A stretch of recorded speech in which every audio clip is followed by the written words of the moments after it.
जय श्री कृष्णा, राधे राधे। आज हम बात करने वाले हैं भगवान शिव को समर्पित अत्यंत पवित्र व्रत प्रदोष व्रत की।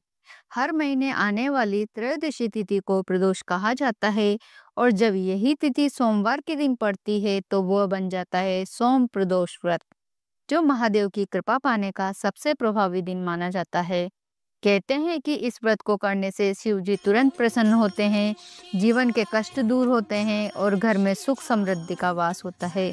तो चलिए शुरू करते हैं महादेव की महिमा से भरी इस दिव्य कथा को। सोम प्रदोष व्रत कथा। पूर्व समय की बात है, जब एक ब्राह्मणी अपने पति की मृत्यु के बाद निराशित होकर भिक्षा मांगने लगी। वह सुबह होते ही अपने बेटे को साथ लेकर बाहर निकल जाती और सायंकाल पर घर वापस आती। उस ब्राह्मणी को एक ऋषि ने प्रदोष के व्रत के विषय में बताया। उसे सुनकर वह हर प्रदोष का व्रत करती थी। एक बार उसको विदर्भ देश का एक राजकुमार मिला, जिसके पिता का शत्रुओं ने वध करके उसको उसके राज्य से निष्कासित कर दिया था। इस कारण वह इधर उधर भटक रहा था। वह ब्राह्मणी उसे अपने साथ घर ले आई और अपने पुत्र के साथ उसका पालन पोषण करने लगी। एक दिन उन दोनों बालकों ने वन में गंधर्व कन्याओं को देखा। ब्राह्मणी का पुत्र तो अपने घर आ गया, किंतु राजकुमार अंशुमति नाम की गंधर्व कन्या से बातें करने लगा था। दूसरे दिन वह राजकुमार फिर वन में गया। वहां पर अंशुमति अपने माता पिता के साथ थी।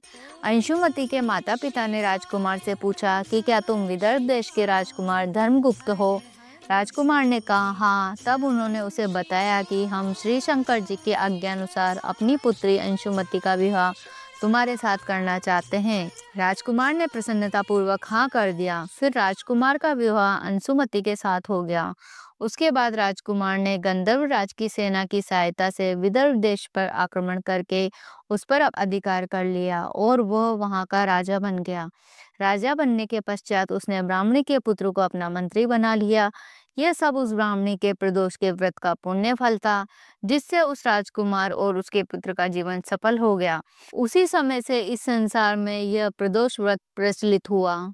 तो भक्तजनों, यह थी सोम प्रदोष व्रत की कथा। यदि आप श्रद्धा और भक्ति से यह व्रत करते हैं तो भगवान शिव आपके जीवन से सभी दुख दर्द दूर कर देते हैं और मनोकामनाएं पूर्ण करते हैं। अगर आपको ये जानकारी उपयोगी लगी हो तो इसे अधिक से अधिक भक्तजनों तक जरूर पहुंचाएं। महादेव की कृपा आप पर सदैव बनी रहे। हर हर महादेव।